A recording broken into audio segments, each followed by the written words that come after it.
ఒక్క ఓటమి బీఆర్ఎస్ అధినాయకత్వానికి పెద్ద గుణపాఠమే చెప్పింది. కారు పార్టీ దాదాపు ఖాళీ అయ్యే పరిస్థితికి వచ్చింది. కీలక నేతలు సైతం ఒక్కొక్కరుగా కాంగ్రెస్ లోకి క్యూ కడుతుండటంతో గులాబీ పార్టీ ఉక్కిరిబిక్కిరవుతోంది. ఇలాంటి పరిస్థితికి కారణమేంటి? అసలు గులాబీ బాస్ కేసీఆర్ చేసిన తప్పులేంటి? లోక్సభ ఎన్నికల తర్వాత ఏం జరగనుంది?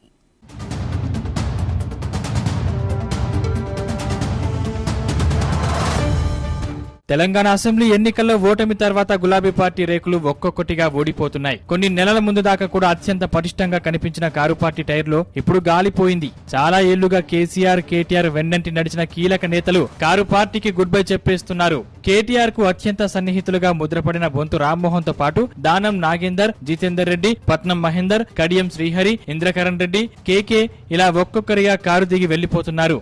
ఇప్పుడే ఇలా ఉంటే పార్లమెంటు ఎన్నికల తర్వాత బీఆర్ఎస్ ఖాళీ కావడం ఖాయమేనంటున్నారు రాజకీయ విశ్లేషకులు.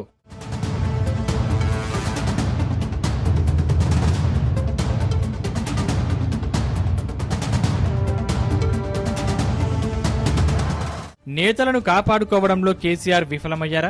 ఇలాంటి పరిస్థితి రావడానికి గులాబీ బాస్ చేసిన తప్పులు ఏంటన్న చర్చ జరుగుతోంది.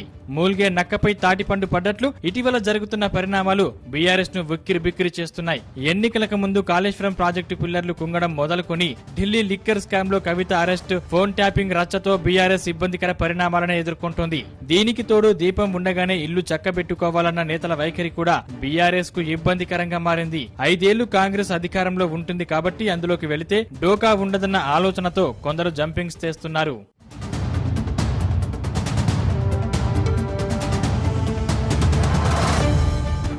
నీవు నేర్పిన విద్య నీరజాక్ష అన్నట్లు ఒకప్పుడు బీఆర్ఎస్ నడిచిన బాటలోనే ఇప్పుడు కాంగ్రెస్ నడుస్తోంది. 10 ఏళ్ల క్రితం కేసీఆర్ అధికారంలోకి వచ్చిన వెంటనే టీడీపీ, కాంగ్రెస్ లను టార్గెట్ చేశారు. రాజకీయ పునరేకీకరణ పేరిట ఈ 2 పార్టీలను నిర్వీర్యం చేసేందుకు ప్రయత్నించారు. ఈ దెబ్బకు టీడీపీ ఉనికి కోల్పోయింది. 2018 ఎన్నికల తర్వాత మరింత దూకుడు పెంచిన కేసీఆర్ ప్రతిపక్షం అంటూ ఉండకూడదన్నట్లు వ్యవహరించారు. కాంగ్రెస్ తరపున గెలిచిన 12 మంది ఎమ్మెల్యేలను చేర్చుకుని కాంగ్రెస్ ఎల్పీని టీఆర్ఎస్ ఎల్పీలో విలీనం చేయడం ద్వారా కొత్త రాజకీయానికి తెరతీశారు. దాంతో కాంగ్రెస్ పార్టీ ప్రధాన ప్రతిపక్ష హోదా కోల్పోయింది. ఇదే సమయంలో బీజేపీ పుంజుకోవడంతో కాంగ్రెస్ కు తెలంగాణలో దాదాపు ఉనికి కోల్పోయే పరిస్థితి ఎదురైంది.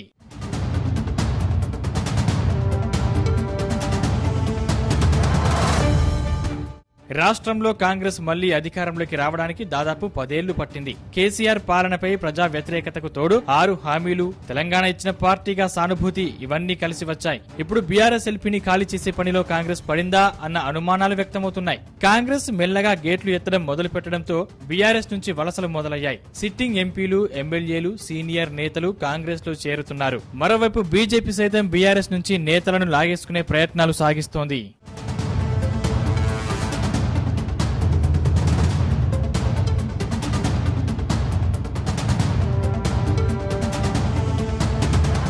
లోక్సభ ఎన్నికల తర్వాత తమ ప్రభుత్వాన్ని బీఆర్ఎస్ కూలుస్తుందన్న అనుమానాలు కాంగ్రెస్ నేతలను మొదటి నుంచి వెంటాడుతున్నాయి. మ్యాజిక్ ఫిగర్ కు కాస్త ఎక్కువగా మాత్రమే కాంగ్రెస్ సీట్లు గెలుచుకోవడంతో ప్రభుత్వాన్ని కూల్చేందుకు కేసీఆర్ కుట్ర చేయొచ్చని రేవంత్ రెడ్డి అనుమానించారు.